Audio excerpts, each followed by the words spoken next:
My name is Narration. In my past life, the man I loved didn't love me back. He insisted on loving my older sister instead, even after she died.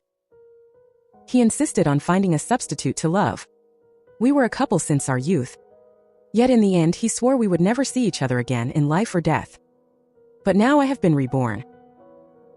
At first, I couldn't believe it. I didn't think such a stroke of luck as rebirth would happen to me.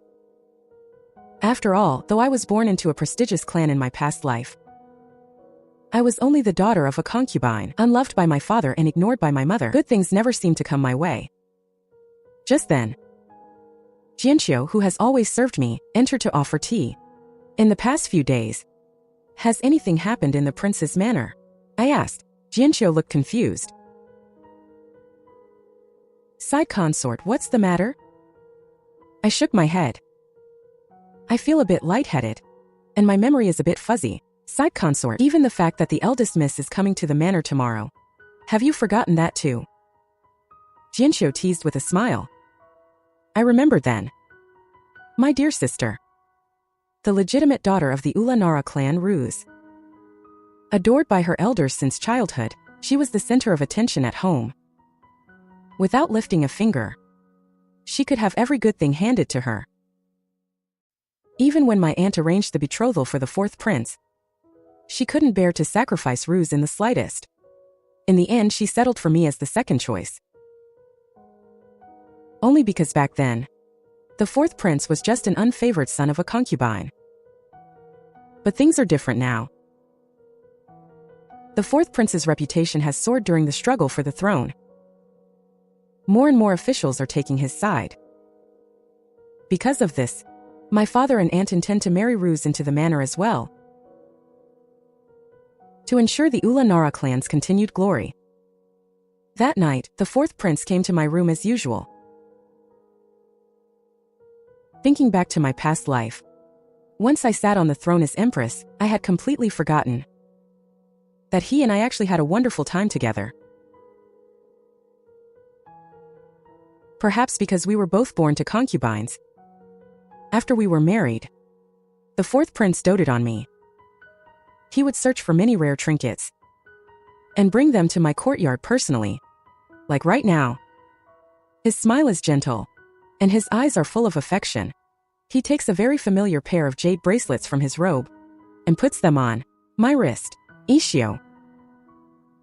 He whispers, I wish for us to be like these rings, seeing each other morning and night.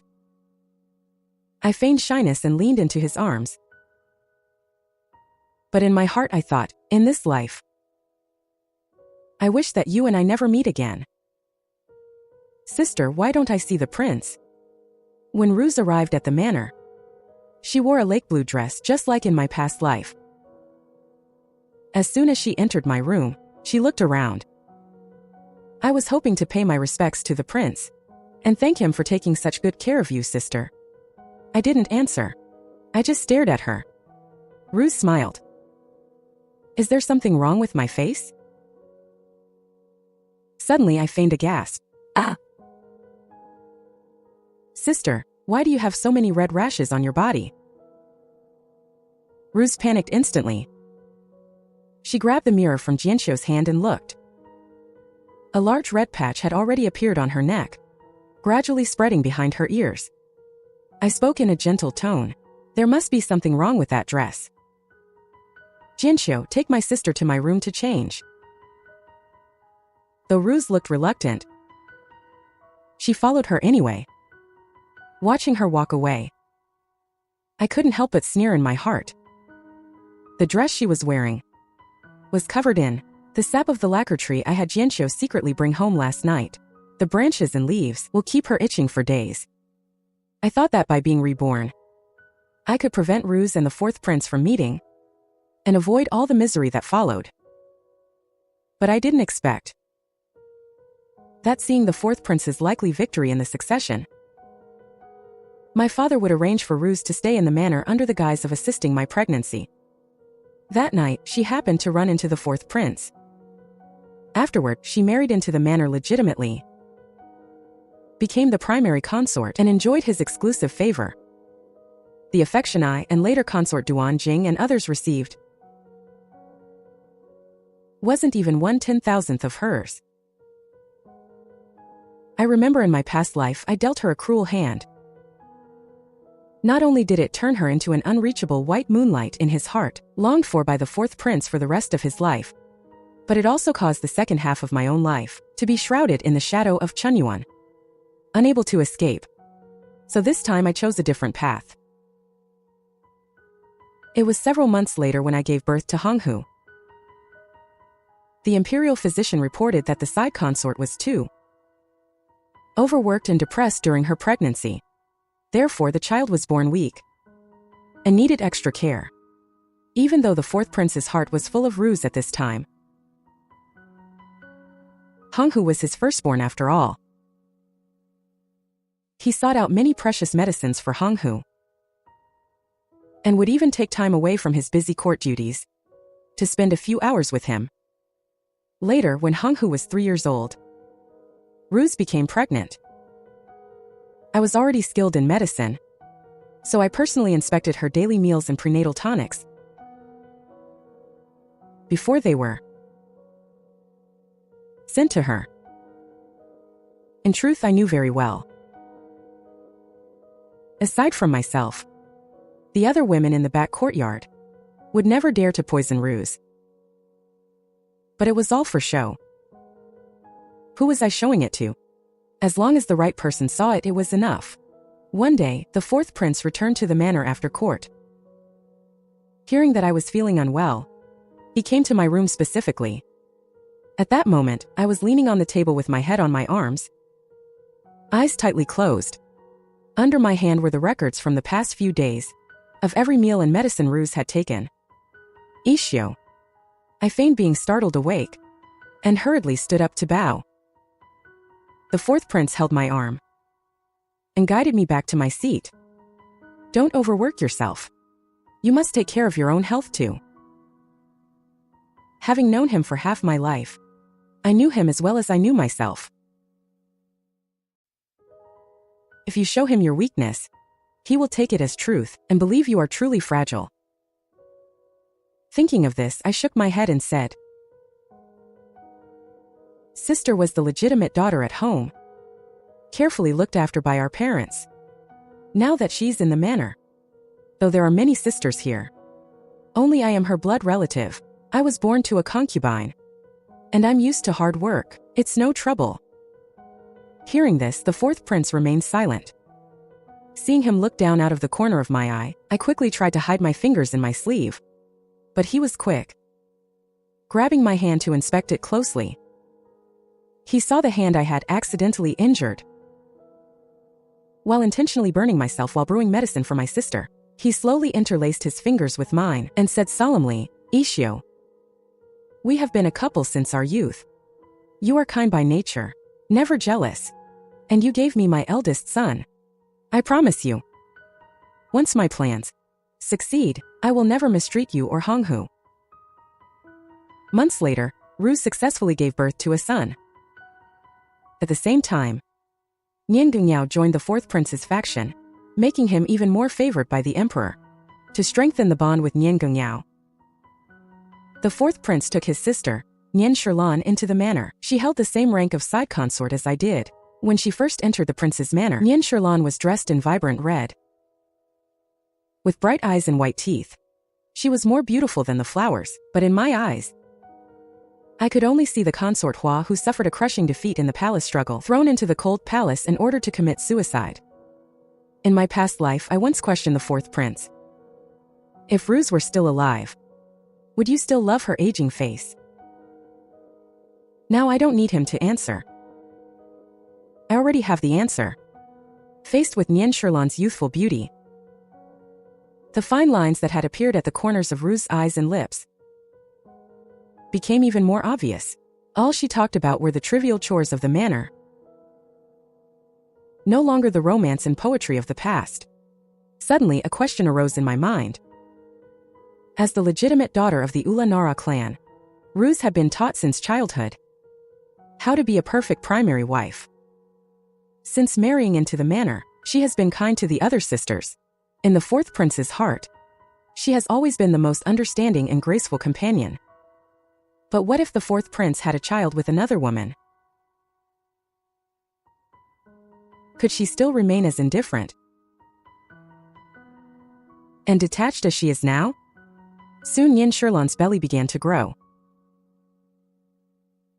Jianxiu told me she had already started preparing clothes for the infant. She, who had never touched domestic chores, picked up a needle and thread. She wanted to embroider a pair of tiger head shoes for her child, to pray for the child's strength and health, and for a safe life. She just didn't know that from the day she entered the manor, the fourth prince never intended to let her have a child. But now that Nian Gongyao held great power in the provinces, to avoid raising his suspicion, the fourth prince acted truly happy in front of Nian Shilan. No matter what reward she wanted, the fourth prince granted it. No matter how unreasonable her demands, the fourth prince never got angry. When Nian Shilan's pregnancy was further along, I suddenly fell gravely ill. The illness came on with fierce intensity. High fever persists.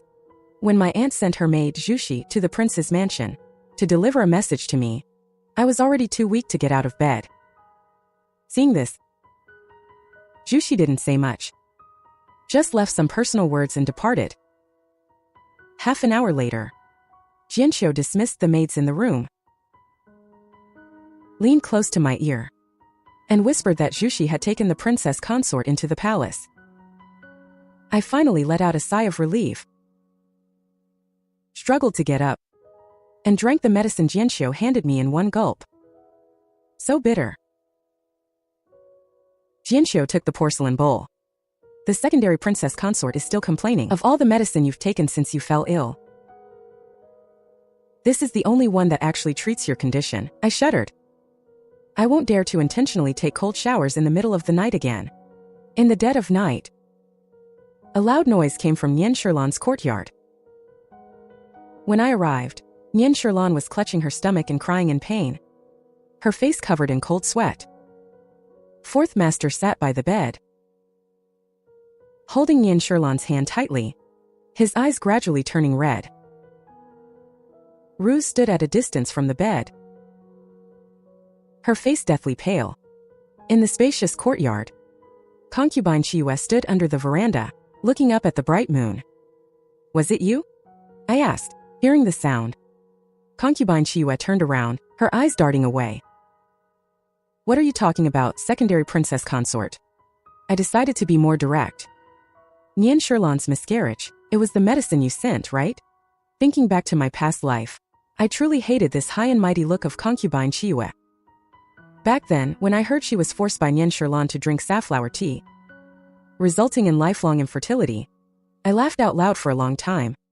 But now seeing her out of deep love, willing to be used as a sword by fourth master, her hands stained with blood, I can no longer hate her. The Nian family is powerful.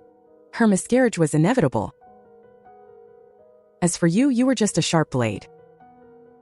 Concubine Chiyue, don't let people blame you for the wrong reasons. The next day, concubine Chiyue chose a time when fourth master and Ruse were both present, to kneel before Nian Shilan and beg for forgiveness. Although she was kneeling, her back was straight as a board. "Sister Nian, I am guilty. Knowing you were pregnant, I wasn't careful enough, and sent a bowl of medicine that hadn't passed through my own hands to you, causing you to miscarry." This statement was full of hidden meaning. Everyone present could hear it. Nian Shilan struggled to get up, and looked at concubine Chiyue. Who is the real mastermind? Concubine Chiyue didn't answer. But the next moment, right under everyone's noses, she openly glanced at Ruse. Now that fourth master's grand plan is nearing completion, undercurrents are surging in the Forbidden City. Those who don't want Nian Shilan to give birth smoothly, besides fourth master, also include my aunt. That's why she sent Zhuxi to the mansion that day, intending to summon me to the palace. As for me, a mere secondary princess consort, even if I gave birth to fourth master's eldest son, he would still just be a concubine's son. If anything went wrong, I would be a pawn discarded without a second thought. But I was seriously ill. and seeing Nien Sherlan's pregnancy progressing. Time was running out. My aunt had no choice but to let Ruse do it. If it were the old innocent Ruse, she would certainly have disdained doing such dirty work. But now she has truly changed. She actually did what my aunt said and sent concubine Chiyue to deliver the medicine to Nien Sherlan. A borrowed knife to kill. But did Fourth Master really not know a single thing? No, actually, he knew everything. But he let the women in his harem fight for his favor, use schemes and plots, and fight each other to the death. Later, the struggle for the throne ended with Fourth Master's victory. After the coronation ceremony, came Ruse's investiture as Empress. That grand scene. I had once possessed it too, but the reason I could possess it was only because the Ruse of my past life had once, on her deathbed, said to Fourth Master, "Treat Ishio well, do not discard her. No matter what, do not discard her." That day, Ruse wore the court crown, dressed in court robes, the cap adorned with golden phoenixes and precious pearls. I watched lost in thought, and instinctively raised my hand to touch my hair, to the spot where I once wore the court crown in my past life. But all my fingertips touched was my hair. Never again would I be able to touch that crown that belonged only to the Empress. Half a year after Fourth Master ascended the throne, my aunt, now the Empress Dowager, summoned Ruse and me to the Imperial garden to enjoy the flowers. A few days ago, I urged the Emperor to hold a selection. The Emperor doesn't have many heirs now. It is urgent that you find a way to expand the royal lineage. After a pause, the Empress Dowager looked at Ruse. However, the Emperor wants Consort Nien to handle this with you. I sat on the side, seeing it clearly. Before the Empress Dowager finished speaking, Ruse's expression had already changed. She slammed her teacup onto the stone table, making a sharp sound. She is just a consort. How can she be with me? Hearing this, the Empress Dowager frowned and scolded Ruse for being foolish, saying she had been the princess consort since the prince's mansion, but now she lets Nien Sherlan, a newcomer, ride on her head. Then she scolded Nien Sherlan a few times, calling her a seductress who had stolen Fourth Master's soul. In this scene, I seem to see myself in my past life, sitting before the Empress Dowager being scolded. Back then I also thought that Nien Sherlan must have used some underhanded methods to keep Fourth Master's heart tightly bound. I felt disdain and anger. Now, standing outside the situation, I suddenly saw clearly. Fourth Master's partiality to Nien Sherlan was entirely because he wanted to. First, Nien Gingyao is currently trusted by Fourth Master, holding immense power. Therefore, Fourth Master must favor Nien Sherlan, and it must be a unique favor in the entire harem to make Nien Gingyao more loyal. Second, Nien Sherlan possesses a willfulness that no other woman in the harem has or will ever have.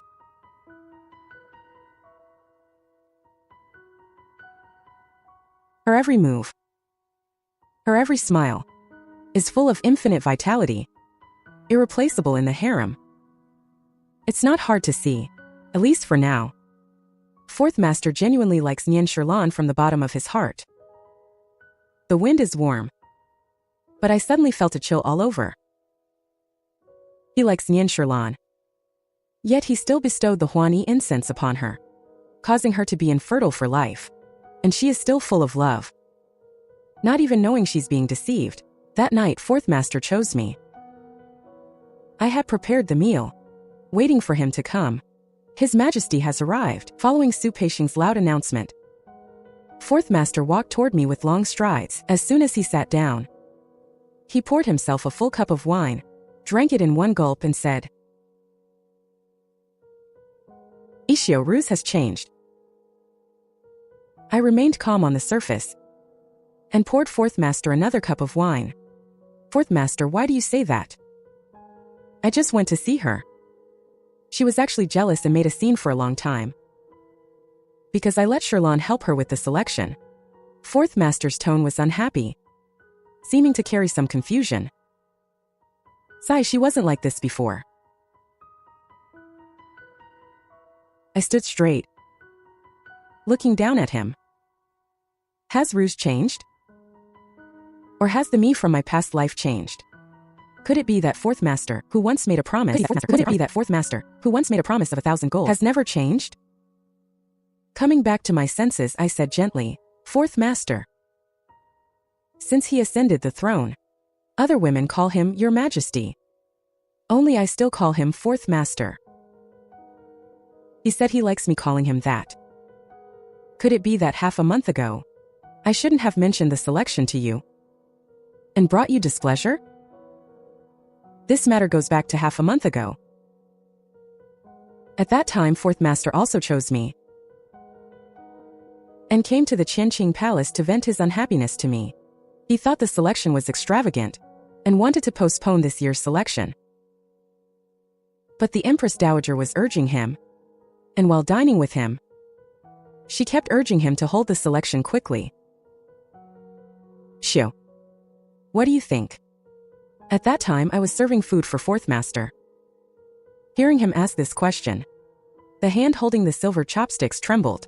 After a moment of thought, I said, as if by chance, the Empress is pure of heart and easily swayed by her emotions. The Emperor ordered Consort Nian to assist her. She is efficient in her work, and with the Empress they balance each other perfectly, one active, one calm. Truly is a perfect match. I didn't expect the Emperor to actually follow my suggestion and report it to the Empress Dowager. That led to the scene where the Empress Dowager, myself, and Ruse were admiring flowers in the Imperial garden. As for Nian Sherlan, I had already learned of her methods in my past life. Now I shall let my dear sister experience them as well. Perhaps it was my troubled mind, but the Emperor seemed a bit tipsy after a few cups. I stood up and brought over a bowl of hangover soup just delivered by the kitchen, placing it by his side. Suddenly he grabbed my hand and pulled me toward him. At such close range, he turned and buried his head in my lap. Ishio, if you were the Empress, would everything be different? He asked in a muffled voice. I wrapped my arms around his neck, gently patting his back with my other hand, while looking out at the half-moon hanging outside the window. Emperor, my sister. She also has her own hardships. She entered the manor at a young age, managing so many affairs. After entering the palace, she became the Empress, having to be the mother of the nation, a role model for the people, and an example for the sisters in the harem. Beyond that, she also has to be your wife. In many things, she is like a boat struggling against the current. Before I could finish, a sour feeling welled up in my nose. I don't know if I was talking about Ruse or my own past self. At this moment, the Emperor lifted his head from my lap. I lowered my eyes and met his gaze. I only wish to be in your heart, to live in harmony with you, and grow old together. The Emperor pursed his lips and said solemnly, Ishio, I will never let you down. The concubines went to pay their respects to the Empress as usual. For a moment, Nian Sherlan and I were kept behind by Ruse. Does the Empress have any instructions?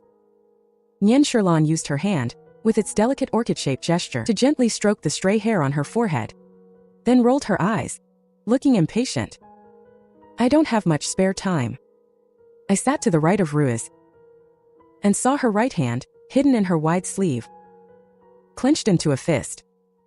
She asked, the selection has reached the final palace round. I wonder how you have been handling the preparations, sister. I have the Emperor's trust. Naturally, everything is prepared properly. I dare not make any mistakes. As she spoke, Nian Sherlan's bright red lips curled into a smile. carrying a hint of pride. After she left, Ruse was silent for a long time, until I softly asked, "Sister, is something on your mind?" Only then did she snap out of it. She pointed behind me. "Look at this maid, what do you think of her appearance?" In an instant my heart began to race. Not far away, a young and delicate-looking maid was standing there holding a tray of pastries. I steadied my nerves and asked the maid her name. The maid bowed respectfully, answering the noble consort. "This servant's name is Fuzi." Thinking back to my past life, in order to bring down Yen Shirlan, I had specifically sent Fuzi to her Ikuan palace. The emperor was naturally fickle, and Yen Shirlan was the type who couldn't tolerate even a grain of sand in her eyes. In the end, Fuzi was beaten unconscious by Yen Shirlan's eunuch, Zhou Ninghai, and thrown into a deep well. At that time, I had gone to great lengths to report this to the emperor. But he only looked indifferent and urged me to be magnanimous. 17 years old. What a wonderful age. Ruse's gaze fell on Fuzi, but her eyes were unfocused. 17 years old. It was just your age. The age Yen Shirlan was when she first entered the prince's manor. She sighed. Now I am also getting old and faded. Ishio, I know what you want to ask. She swallowed a sip of tea. That's right. I do have the intention of planting Fuzi in the Ikuan palace. My heart sank. So, the famous daughter of the Ulanara clan in the capital, after sitting in this position, would also make the same choice as I did. The Forbidden City really is a place where people are killed without a drop of blood. 3 days later, Ruse took the opportunity to send Fuzi into the Ikuan palace. But for some reason, Fuzi disappeared overnight. At this moment, incense was curling in the Chantian palace. I closed my eyes to rest. In this vast palace, could a living person just vanish into thin air? In those cold palaces that have been neglected for years, there are many dry wells. Fuzi is young.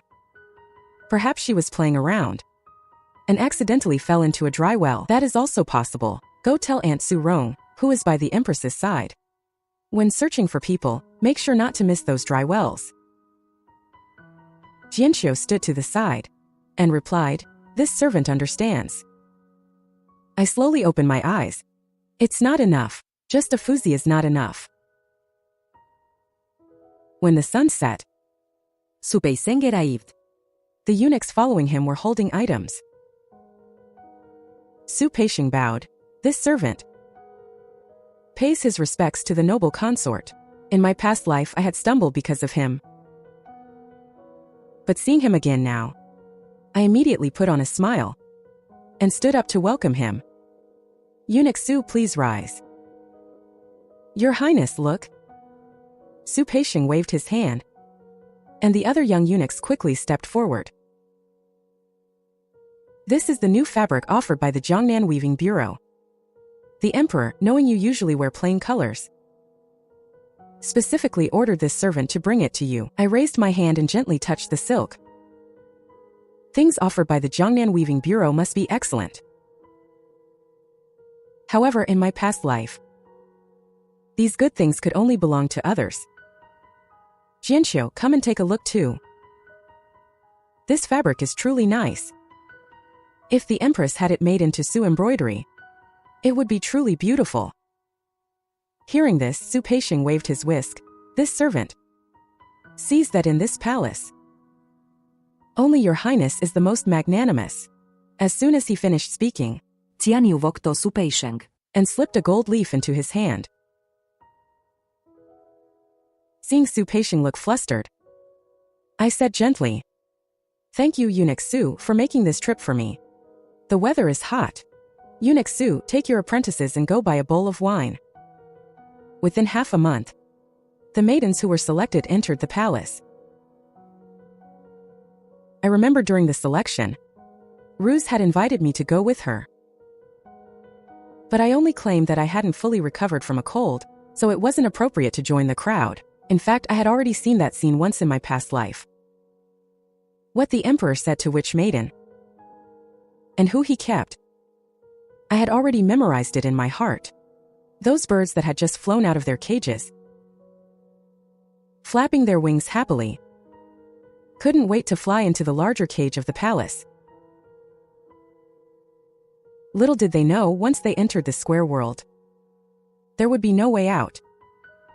If you want to get out, you have to be dead and carried out horizontally. For example, Xia Dongchun. At that time, because a maiden from a small family named Lingrong accidentally spilled tea on her, she used her status to insult her. However, although her personality was arrogant, she was beautiful. So the emperor still kept her, conferring the title of Chongzai. Jianxiu said while pounding my legs, "Your Majesty."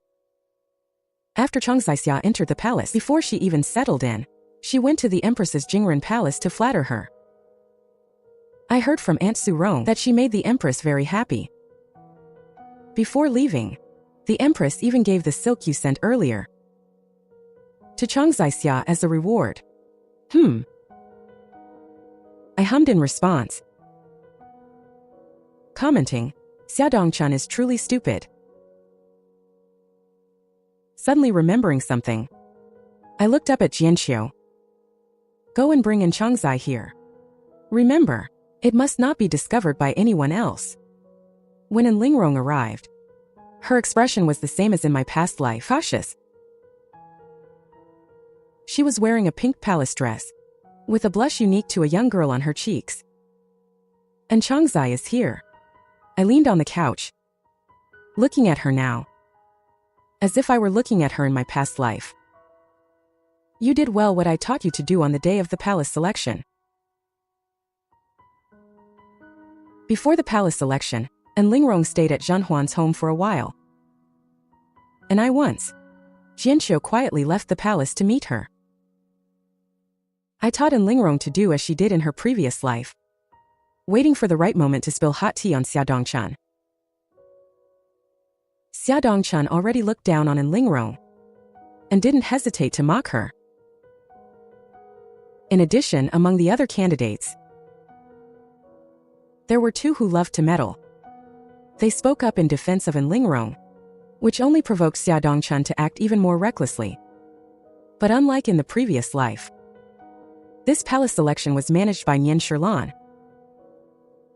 After Xia Dongchun caused such a scene, she went to Ru's palace that same night and received praise from Ru's. She couldn't wait for the whole palace to know about it. She would surely be seen as a thorn in Nian Shilan's side. Lingrong replied softly. When Aunt Su Rong came to Yinshi Palace to deliver rewards to the new attendant, I followed the noble consort's instructions and sat in a conspicuous spot. When attendant Xia saw me, she showed off the reward she had received. I saw it clearly. At that time, eunuch Zhou, who worked for consort Nian, was in the shadows. I nodded. A few days ago, Nian Shilan gained the power to assist in managing the 6 palaces. Xia Dongchun was like a fire, igniting the first round of conflict between Nian Shilan and the Empress. I heard that Lingrong's mother is a seamstress. She used the money she earned to buy an official position for your father. Her eyes became ill from overwork, and Lingrong lowered her eyes as I rose from the couch. "I will send someone to your hometown to take your mother away from the residence and temporarily settle her in a villa." Upon hearing this, Lingrong looked up at me abruptly. "My lady, is this true?" "Of course it is true." I stood in front of Lingrong and helped her up. "I only want to enter the palace. It's not just to make your mother's life in the residence easier, so she is no longer bullied by the mistress of the house. Once your mother is out of the residence, you will have a weakness. If your mother leaves the residence, you will no longer be shackled by your father." In my line of sight, Lingrong's almond eyes gradually turned red. When I looked back, Her voice trembled, but every word was clear. My lady, your great kindness, Lingrong will surely repay with all her might. The newly arrived concubines went with us to pay our respects at the Jingren Palace. On this day, a palace maid suddenly came to deliver a message. She said Honghu seemed to have eaten something unclean and was vomiting uncontrollably. I quickly took Jianxiu and excused myself first. As soon as we left Jingren Palace, Jianxiu and I exchanged a look. We walked toward the back. An hour later, in Qianqing Palace, Jianxiu came running in. My lady, it's done. We left the Jingren Palace area. Xia Dongchun stopped Attendant In and mocked her. Attendant In, just as you instructed. She acted humble and submissive. That attendant Wan, surnamed Sheng, and noble lady Hui, surnamed Shang, also rushed over. They truly got into a verbal dispute with Attendant Xia. I took the opportunity to stop the supervisor. I told him Attendant Xia was up ahead and was about to punish Attendant In. I heard Consort Nian was furious and immediately punished Attendant Xia with the Yisheng Hong, red punishment. I picked up a hair ornament and placed it in Jianxiu's hand. Well done. This is your reward. Jianxiu was overjoyed. Thank you for the reward, my lady, she continued. On my way back, I even ran into Su Peisheng. He remembers how well you treated him, my lady. He secretly told me that His Majesty is coming to Qianqing Palace this afternoon. I nodded. I instructed Jianxiu to be careful with Honghu's medicine. His Majesty arrived in the afternoon. I was having a nightmare when he arrived. I couldn't wake up no matter what. In my dream, I sensed His Majesty sitting down beside me and holding my hand tightly in his large palm. He was calling out "ear" in his sleep. In his previous life, he called Ruse Chenyuan and Zhen Huan Huan Huan. Even toward Shen Meizhuang, for whom he had no romantic feelings, he could still call her Meizhuang. But in front of me, he always had a detached expression and called me Empress without any emotion. His Majesty, look. You have changed after all. If a person falls in love, even someone as powerful as the Emperor will develop a soft spot. I heard his tone was anxious. Jianxiu, tell me, what exactly happened today? With a thud, Jianxiu knelt on the ground, sobbing softly. Your Majesty, you must seek justice for Our Lady. Consort Nian and Our Lady have always had little interaction. But today, the small kitchen at Ikuan Palace made some pastries. And for some reason, they sent a portion to Qianqing Palace as well. Who would have thought that after the eldest prince ate them, he would vomit uncontrollably? The maid went to the Imperial Hospital to get medicine, but that Dr. Jiang actually said all the medicinal herbs had been taken by Ikuan Palace, leaving only some that had been sitting in the warehouse for a while. The herbs. Our Lady was anxious, so she had the maid bring them over. Who would have thought the medicine wouldn't work? The eldest prince's condition still hasn't improved. When the nightmare became terrifying, I gripped His Majesty's hand back. I rubbed my cheek gently against the back of his hand. His Majesty? His Majesty? His Majesty patted my back soothingly. He sat even closer to me. Which Dr. Jiang? He asked, and Jianxiu replied. It is Jiang Shan. He let out a deep sigh, clearly already angry. Then why is the noble consort having nightmares? Jianxiu hesitated to speak. His Majesty roared, Speak, answer His Majesty's question. This morning, the lady went to pay her respects at the Empress's palace. On the way back, she ran into Consort Nian. She was punishing the newly arrived attendant Xia. The attendant was punished with the Yisheng Hong. Blood stained the ground. The lady accidentally saw it. She has been restless since she returned. Coincidentally, Aunt Su Rong also arrived at this time. After His Majesty allowed her to enter, she also ran in first. She knelt before His Majesty. His Majesty a few days ago. The Empress had sent a palace maid to Ikuin Palace. Her name was Fuzi. His Majesty grunted. I have some impression of her. I even mentioned her age, which was similar to Sherlan's age when she first entered the prince's mansion. Suronken Tinjuth. 2 days ago, I found Fuzi's body in a deep well in the cold palace. We found Fuzi's body. She had injuries on the back of her neck, clearly knocked unconscious before being thrown into the well. The hall fell into silence. His Majesty remained silent. In the previous life, the lives of a maid and Xia Dongchun were not enough to make His Majesty angry at Nian Sherlan. But now their lives, together with mine and Honghu's, were like 4 arrows shot at once, each arrow striking His Majesty's heart. He stood up and walked quickly out of the palace. Meanwhile, I woke up from my dream. That night, news of His Majesty flying into a rage at Ikuin Palace spread out. Consort Nian, because of her overly arrogant behavior, was stripped of her power to assist in managing the 6 palaces by His Majesty. He shouted that he was wronged and wanted to bring the workers from the small kitchen to testify, to prove that he had never poisoned the pastries. But at this point his words would no longer be believed by His Majesty.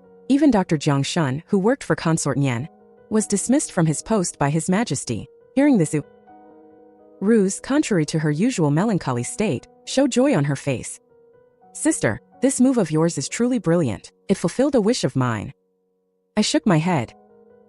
If you hadn't planted someone else, sister, I wouldn't have succeeded so easily in the small kitchen of Ikuin Palace. I wouldn't have succeeded so easily. When I was bored, everyone in the harem was guessing who His Majesty would give the power to manage the 6 palaces to next.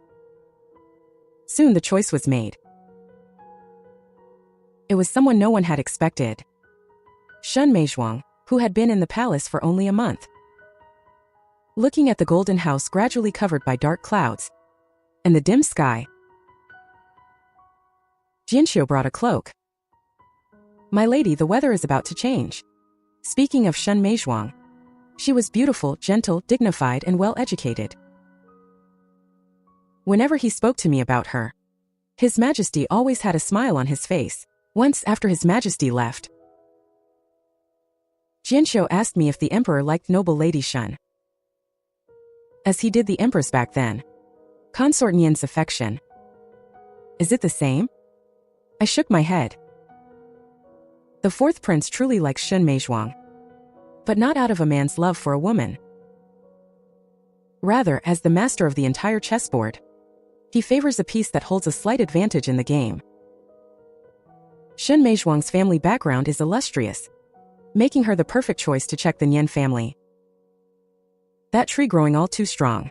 Besides that, he is upright in character and disciplined in his spending. Even in my past life when I hated him to the core, I could not deny this. Jianxiu handed me a cup of hot tea.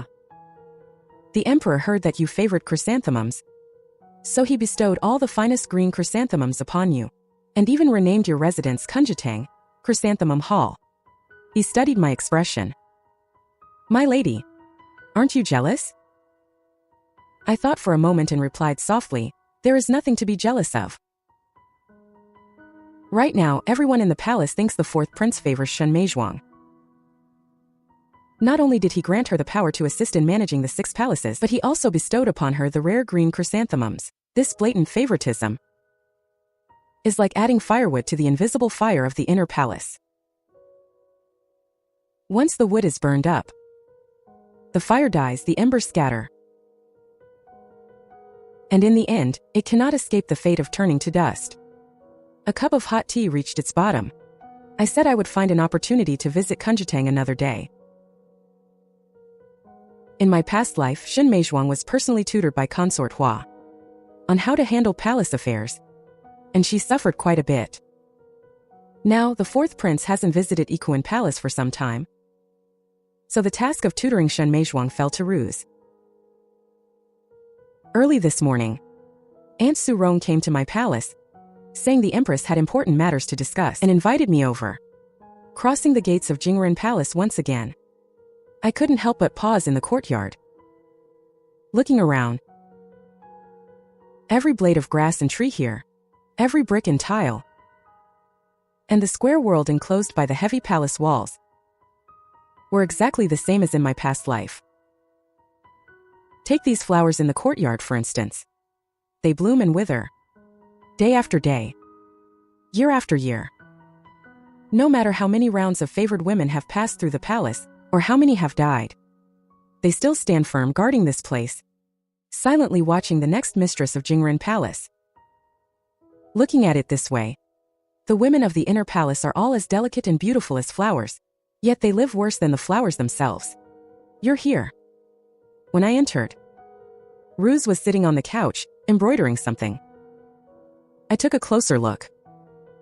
She was embroidering a pair of mandarin ducks, the same pair I had painstakingly embroidered in my past life but never managed to give away. It was midsummer, and to beat the heat, every palace had prepared some ice. I glanced inadvertently at the ice chest used to hold the ice, and was secretly shocked.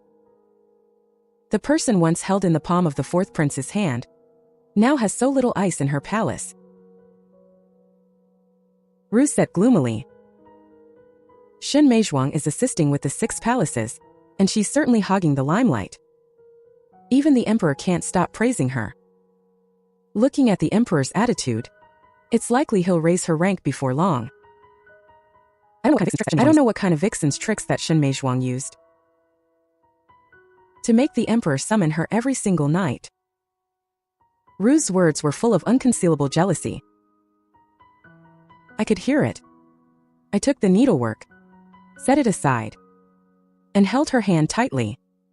Sister and I may not be born of the same mother, but in this vast inner palace, there are only the 2 of us. We share the same surname. And I am the only one who truly wishes you well. Back then, when you were in the palace, you enjoyed the emperor's exclusive favor, and I was filled with nothing but joy for you. But who would have thought that later that year, Sherlan would also receive such exclusive favor? Realizing I had spoken out of turn, I quickly covered my mouth, cautiously watching Rue's expression. I saw her smile fade. She lowered her eyes and turned her head away. Sister, I spoke wrongly. Please don't take it to heart. It's fine. Ruse sighed softly. But what can I do now? I pretended to think. Sister, I think you might as well get closer to noble Lady Shen. Consort Hua will inevitably try to find trouble for her. By comparison, noble Lady Shen will surely find you more gentle and virtuous, and will grow closer to you, which will be useful for you in the future. Rue's profile, hidden in the shadows, suddenly grew a hint of ruthlessness. She did well. So naturally, I must praise her. She lifted her head slightly, straightened her back, her gaze fixed on some unknown point. Every woman favored by the emperor, I will make them fall hard into the abyss, never to rise again. Oh, noble Lady Hui, this outfit is truly beautiful. During the morning greeting, Sherlan raised her hand, adorned with nail guards, propped her chin and looked at Shen Meizhuang. Now that Shen Meizhuang was in the spotlight, and standing in such a conspicuous place, just so happened that she was wearing that palace dress embroidered with chrysanthemums today. In Yin Sherlan's eyes, this was no different from a provocation, so the moment she opened her mouth, her words seemed to be laced with thousands of sharp blades. Jingren Palace fell into a deathly silence. Everyone was afraid that those blades would have no eyes, and would pierce their own hearts for no reason. But Shen Meizhuang had nowhere to hide. She could only bow to Yin Sherlan. Thank you for your praise, Consort Hua. Serving the emperor is just a fleeting moment. As soon as she finished speaking, Ruse added. Noble Lady Shun, now that you are assisting with the 6 palaces, you are so meticulous, calculating every expense of the palace clearly. Even the emperor praises you endlessly. He even said you have the demeanor of the late consort Jing. Humph, just a noble lady. Really taking a chicken feather for an imperial decree. Saying this, Nian Shilan looked toward Shun Meizhuang and Ruse and rolled her eyes. Later, I don't know when it started, but people in the palace began to gossip about noble Lady Shun's belly. They said she was still young and had received such great favor. So why was there no movement in her belly? Some palace servants were loose-lipped and accidentally let these rumors reach Shun Meizhuang's ears. Jianxiu entered the room to serve tea. I closed my eyes and rubbed my temples. How are things? Just as you planned, my lady. After noble Lady Shen consulted Imperial physician Jiang Cheng, she also sought a prescription from that Imperial physician Liu and brewed the medicinal soup. She sent someone to bring the dregs to me. I have verified it.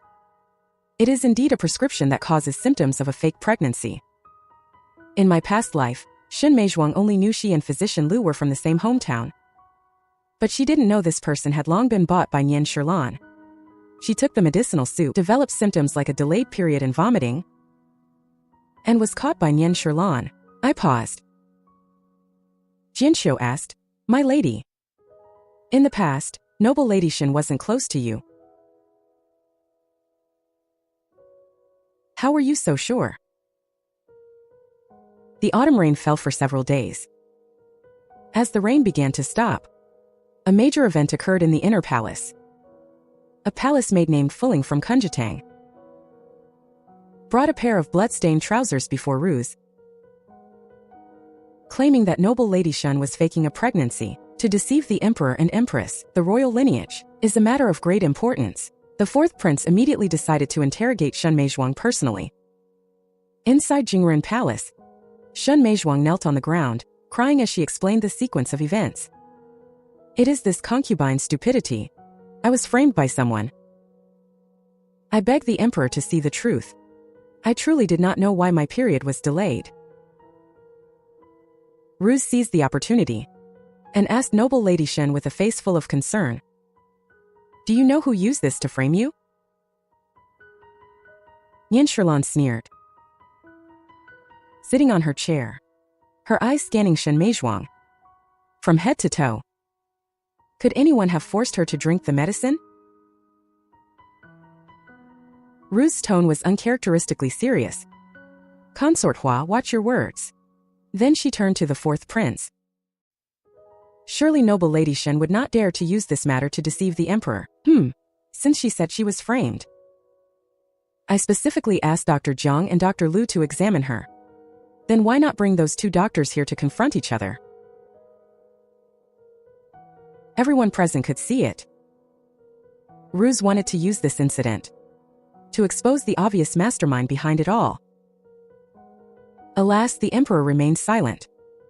After a long while, just as Shun Meizhuang was about to defend herself, she was interrupted before she could even finish saying, Your Majesty. The emperor then decreed that she be demoted to a noble lady. From this day on, she is to be confined to Xianyue Pavilion. Without an imperial order, no one is allowed to see her. Seeing Shun Meizhuang slumped on the ground, her face full of disbelief, the man who had been whispering sweet nothings to her not long ago now refused to hear a single word of her explanation. Across the crowd, he looked up and locked eyes with me. His red lips parted slightly, silently saying, Thank you for your guidance, noble consort. I suddenly remembered. Last night, after passing through several secluded paths, I stood before the Kunju Hall. Zhen Huan happened to be there too. Both she and Shun Meizhuang looked at me with vigilance. Sir, Liu is your fellow townsman, isn't he? I asked. Shun Meizhuang nodded. If you ask him for a diagnosis now, he will give you a prescription that will make you appear to be when in reality, it will only cause symptoms of a false pregnancy. When that happens, Consort Hua will do everything in her power to accuse you of deceiving the emperor. At first, Shun Meizhuang didn't believe it. Even Zhan Huan said, "The emperor truly seems to like Sister Mei, he treats her very well." "I think you are overthinking it, my lady." "Like?" I sneered. "Who does he actually like? It's like placing prey on a stove. He doesn't even need to do it himself. Others will naturally roast the prey for him. If you don't believe me, just wait and see." The truth about noble Lady Shun's false pregnancy, does the emperor know? The next evening at dinner, I stood behind the emperor, gently massaging his shoulders. He grunted in response, then added, "I know." Even though Ruse suggested bringing in the doctors for a confrontation, he said nothing, simply because he knew full well that Shen Meizhuang's false pregnancy was orchestrated by Nian Shilan. But for now, Nian Shilan was still useful to him.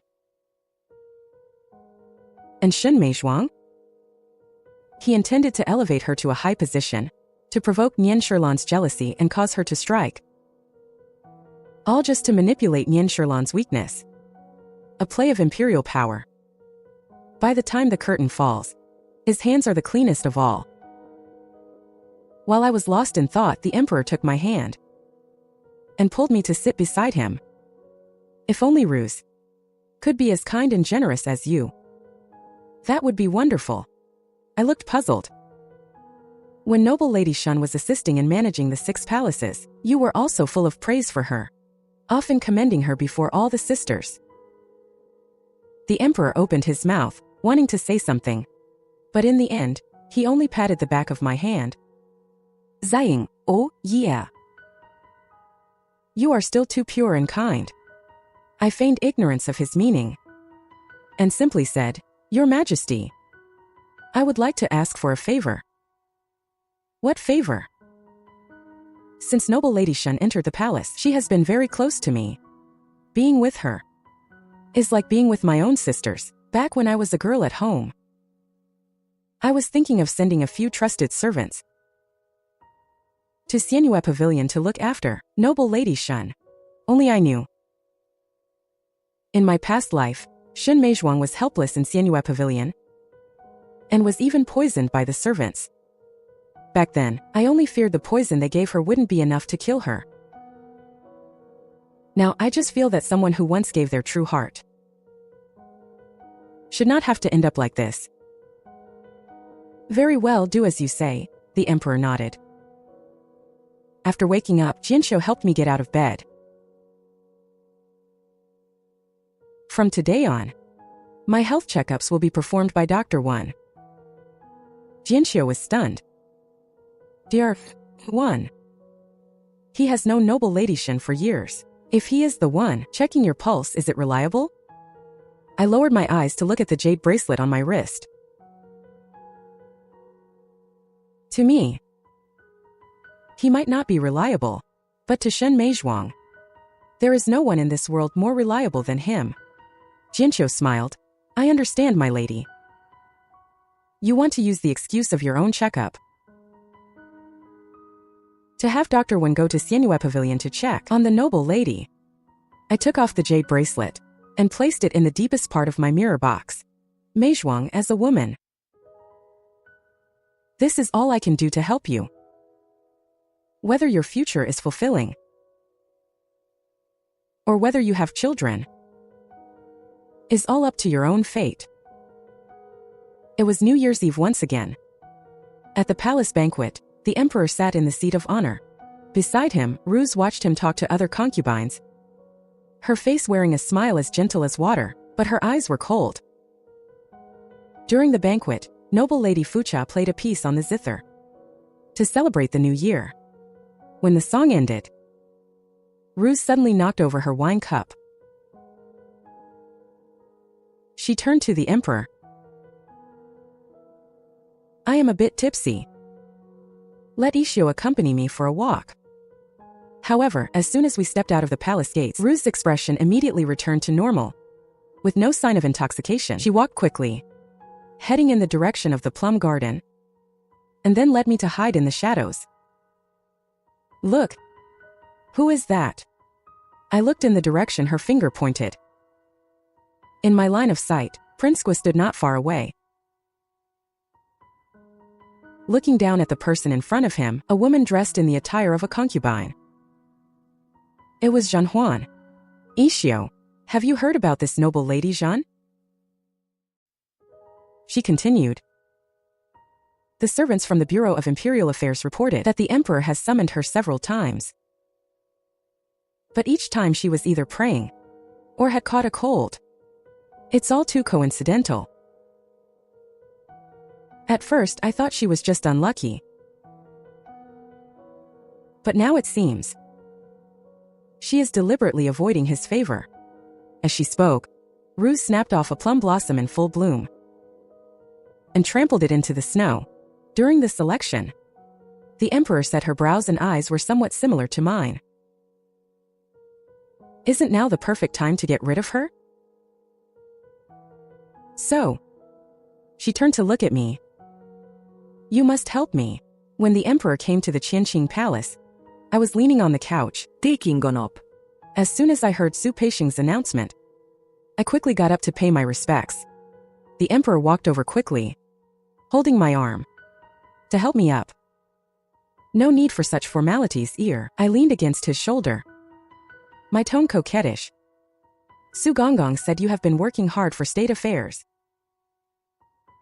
and have been suffering from insomnia for days. I felt so heartbroken hearing that. As I spoke, I presented him with the herbal tea I had prepared in advance. Your Majesty, this herbal tea is a recipe I went to great lengths to find. It helps with sleep. You must drink it while it's hot. As soon as I finished speaking, the Emperor raised his hand and gently patted my cheek. The Buddhist prayer beads on his wrist touched each other, making a rhythmic sound. You are very thoughtful, ear. After he finished the tea, I took the cup and said as if casually, why not clear your mind? Let me accompany you for a walk in the Imperial garden. The Emperor raised his arms, preparing to change his clothes. That's fine. There are many troubles at court. You can help me relieve some of the stress. The next afternoon, I walked side by side with the Emperor in the Imperial garden. Suddenly, he stopped in his tracks, his gaze falling not far away. A young girl in a lake blue palace dress was sitting on a swing, swaying gently, like the moon itself. The Emperor made a gesture, ordering everyone present to be silent. He stood with his back to me, walking toward the swing. Naturally, I couldn't see it. I exchanged a look with Huanbi, the maid behind Jean Huan.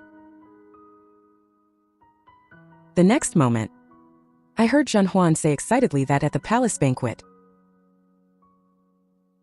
I saw the 17th prince. He was truly as elegant as the rumor suggested. If I hadn't entered the palace, it would have been wonderful to marry him. The 4th prince shouted sternly. How bold! The Emperor was furious. The surrounding crowd immediately knelt in a sea of people. Sensing something was wrong, Jean Huan quickly turned and knelt on the ground as well. What is going on? Rue's voice rang out in the Imperial garden at the right moment. After hearing what happened, he glared fiercely at Jean Huan. Once you enter the palace gates, you are the Emperor's woman. How dare you be so fickle? Furthermore, who is the 17th prince?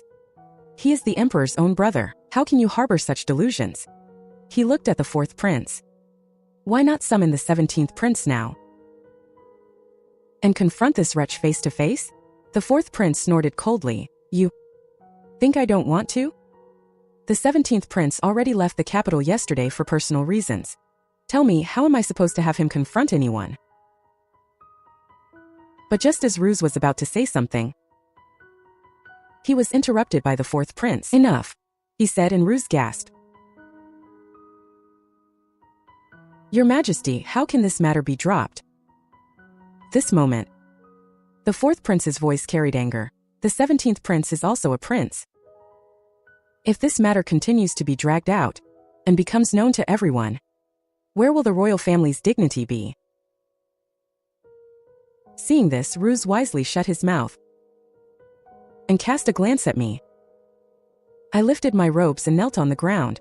Although the 17th prince is not in the capital, I believe. But this matter concerns the dignity of the royal family, I suggest. It would be better to demote Zhan Huan to Ganlu Temple to pray for the country. In this life, the 4th prince and Zhan Huan never had much affection for each other.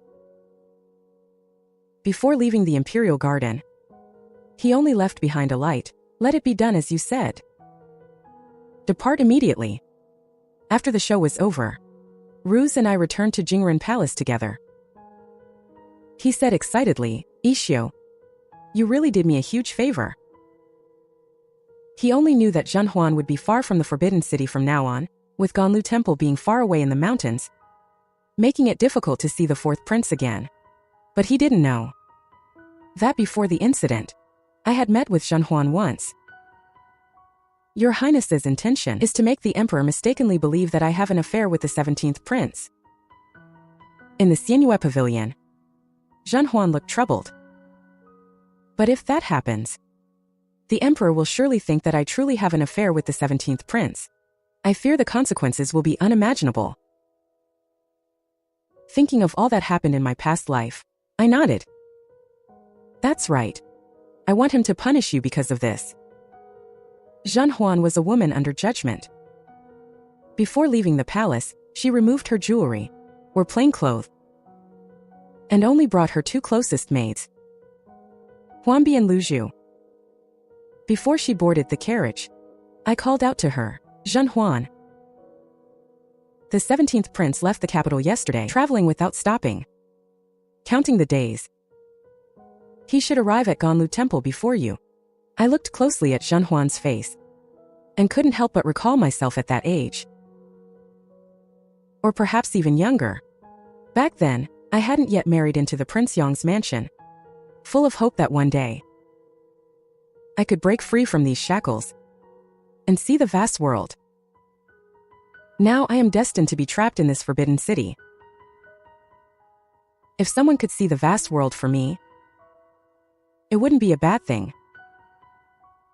Half a month later, news came back from Ganlu Temple by fast horse, saying the temple was in disrepair. And it was midsummer. The weather was dry. A monk accidentally knocked over a candle holder, starting a fire. For some reason, the fire was concentrated only on Lingyun Peak of Ganlu Temple. In the end, Zhan Huan and the 2 maids all vanished in the sea of fire, leaving behind only unrecognizable remains. When he heard this news, the 4th prince was teaching Honghu to write. He just said, Honghu writes well. Truly clever. Just like your mother. As for the major events this year, it would be the demotion of Nian Gangyao. Because he wrote a character incorrectly in his greeting memorial to the 4th prince. It infuriated the 4th prince, who demoted him to a city gate guard.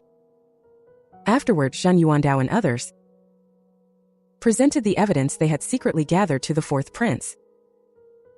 Every single piece was evidence of Nian Gengyao's arrogance and his ambition to overshadow the emperor. The 4th prince immediately issued an order to execute Nian Gengyao and exile the entire Nian clan. I carried a white silk scarf and went to the cold palace where Nian Shilan was imprisoned. As soon as I approached, I saw her crouching in the corner.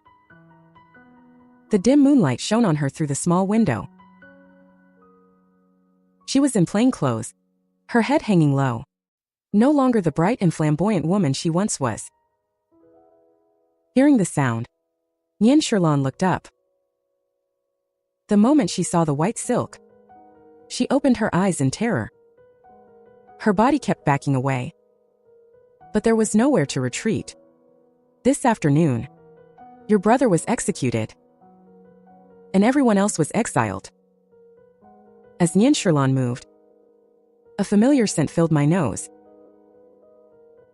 It was the Huani incense. Hearing this, she lifted her chin, her expression strange. Fourth, this was personally bestowed by the emperor. Among all the palaces, Only I have it. I nodded. Yes. It's what makes people infertile. Indeed, you are the only one in the palace who has the Huani incense. I looked directly into Nian Shirlan's disbelieving eyes. In the previous emperor's time, the bowl of miscarriage medicine that Qi Yuebing gave you, the mastermind was not Ruiz. It was the emperor who wanted you to miscarry. Ruiz, like Qi Yuebing, was just his tool.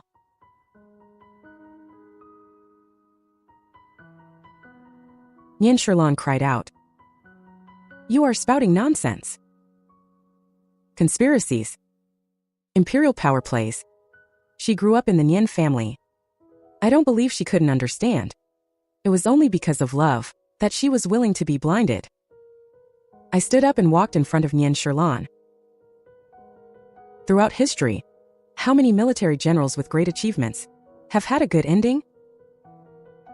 Your brother had great military achievements, but prosperity leads to decline. You were one of the 4 consorts in the harem, and the Nian clan was growing stronger. He never intended for you to have any children. He gave you the Huani incense, and you burned it day and night. Over time, even if a god descended, you would never be able to conceive. Perhaps thinking of her love for the 4th prince over the years, Nian Shirlan shook her head desperately. The emperor loved me so much. He would never do this to me. As I finished speaking, I pointed to the white silk on the table. But before I came, he ordered you to commit suicide. I didn't lie to her.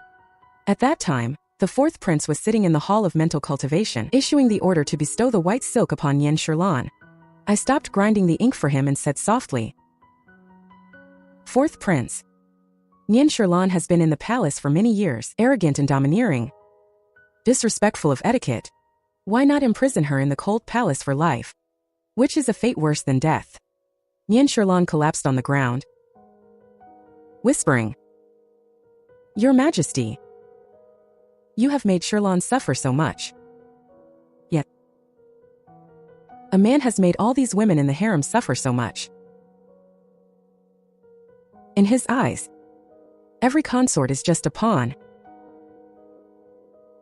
He only needs to send some gifts, flip a name tag, and he can use them all to control the family behind her. Once the pawn has served its purpose, he tossed it aside, ruining the rest of their lives in various ways. I sighed softly, placing the silk on the candle flame. The fire was unstoppable. The silk instantly turned to ash. Nian Shirlan was stunned. Ishio, what are you doing? I walked toward Nian Shirlan, crouching down halfway, dipping my fingertip into some lip rouge. Nian Shirlan, you are now in the cold palace, destined to be far from the fighting, to find some peace. As I spoke, I raised my hand to her face, applying the rouge to the corners of his lips, to cover his pale lip color. Live well. As long as you are alive, you will eventually see that unfaithful man die before you. In recent years, several concubines had become pregnant after gaining favor, but all of them miscarried inexplicably soon after. Who was behind this? The Empress Dowager, and I knew it well. The Ulanara clan rises and falls together. If one suffers, all suffer, just like in the previous life. To protect the family, the Empress Dowager pretended to be ignorant of Ru's actions. Until that day, when Dr. Wan was checking my pulse, he actually diagnosed a pregnancy. She said with a heavy tone, Your Highness, this pregnancy is extremely unstable. You must take medicine to protect the fetus. Besides that, you must pay close attention to your diet recently, and avoid anything cold. I smiled. Thank you, Dr. Wan. There is no need for fetal protection medicine. Just give me some safflower. Safflower? Shen Meizhuang, sitting by the bed, looked at me in surprise. Sister, safflower is a very cold substance. After taking safflower for 5 consecutive days, that night I felt severe pain in my lower abdomen. It was agonizing. The emperor arrived upon hearing the news, sitting right next to me on the bed. His fierce gaze swept across the faces of the concubines. Finally, he pointed at Ruse. "Tell me, what is going on?" Ruse was stunned. "I only came after hearing the news as well." "What happened?" "I do not know either." As soon as the words fell, and Lingrong knelt abruptly before the emperor. "Your Majesty, I am guilty. I beg for the emperor's punishment." The emperor said in a deep voice, "Explain yourself clearly." "It was I who put safflower into noble consort Yi's soup. I added safflower. I endured the sharp pain, struggling to stand up. And Lingrong, I have treated you well in the past." And Lingrong knocked her forehead against the ground. She said in a muffled voice, "I had no choice." The Empress said if I did not do as she told me, and put safflower in the soup, she would take my life. And Lingrong turned her head to look at Ruse. "They even when I was pregnant." "Empress, you were the same. Using a bowl of medicine to cause my miscarriage. But noble consort Yi is your own sister. How could you do this to her?" The incident happened suddenly. Ruse's face showed panic. "Is Concubine still ill and not fully recovered? Talking nonsense."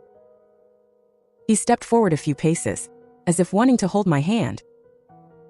I quickly raised my arm to my forehead, crying out, "Ah! Sister, spare my life. It is all my fault. Sister, please don't hit me anymore." Seeing this, the emperor grabbed Ruse's wrist, pushing her away fiercely. "You poisonous woman, get away from me."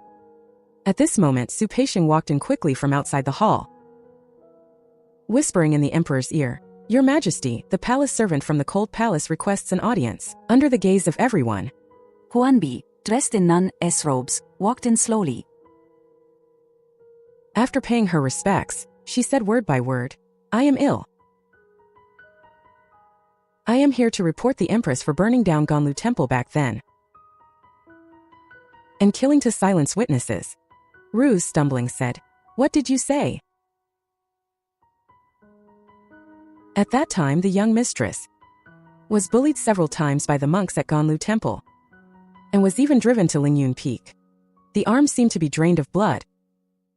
On the day the fire started at Lingyun Peak, I once saw several men with Aunt Su Rong sneaking up the mountain.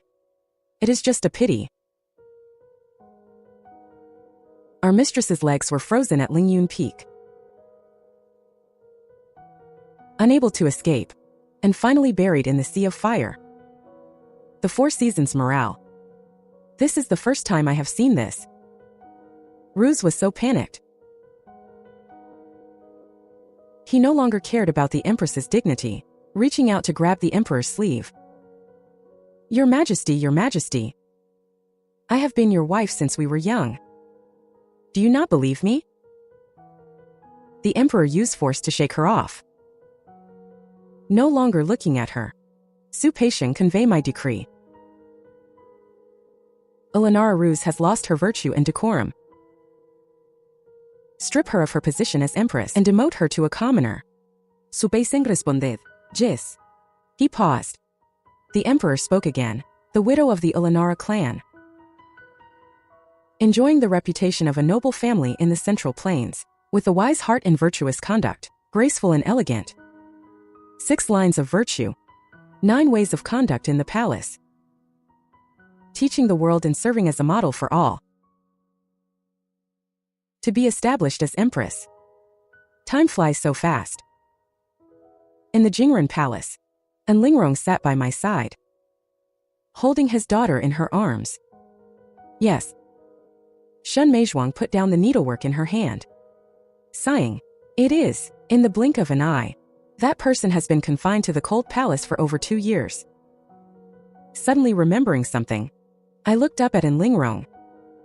Few days ago, the emperor mentioned to me that he intended to make you a consort.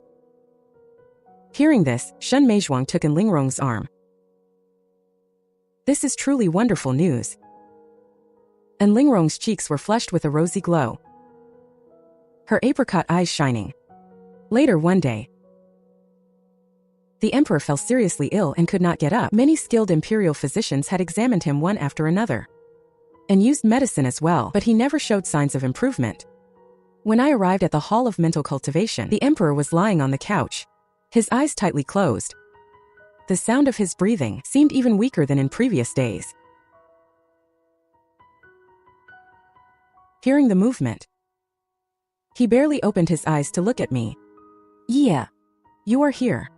He slowly raised his hand to my side. I only felt nauseated, shaking off his hand fiercely. Looking at the confused emperor, I forced a bright smile. Emperor, do you know why Ruse married you back then? Because of love? Of course not. Humph. I snorted coldly. She married you only because of the struggle for the throne among the 9 princes. You were expected to inherit the throne. The emperor's throat moved, making a rattling sound. He tried to prop up his upper body with his arms, but found he had no strength at all. And you?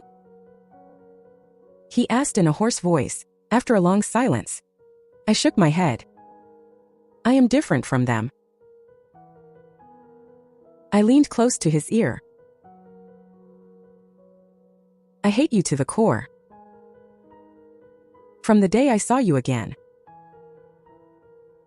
I have wanted to tear you into pieces, to commemorate my innocent child who died in my previous life. The emperor tried his best to choke me, but now he could not even resist my strength. If one were to say that in this harem, the only person who truly loved you was Nian Shirlan. But Emperor, how did you treat her? As the words fell, footsteps sounded in the hall. I saw Nian Shirlan in a red dress, her red lips appearing in the Emperor's line of sight. He pretended to have a sudden realization. The Emperor used my brother to pacify the Northwest, and used me to eliminate the palace bandits, and even gave me the Huani incense that made me unable to conceive, and finally tore up a piece of my silk. He finished speaking and let out a giggle. Not far away, Lingrong, Zhenhuan, and Shen Meizhuang walked in together. I saw a glimmer of hope flash in the Emperor's eyes, but I heard them say, Sister E. Meizhuang has prepared a table full of dishes. We're just waiting for you. Lingrong, I've been away from the capital for many years. I truly miss the folk songs of your hometown. If you like listening to them, Sister Huan, I'll sing a few more for you. I took a golden handkerchief from my bosom. Your Majesty, you've been drinking that sleep-inducing tea for so many years, and you've been consuming the slow-acting poison within it for just as long. Don't blame me for being heartless.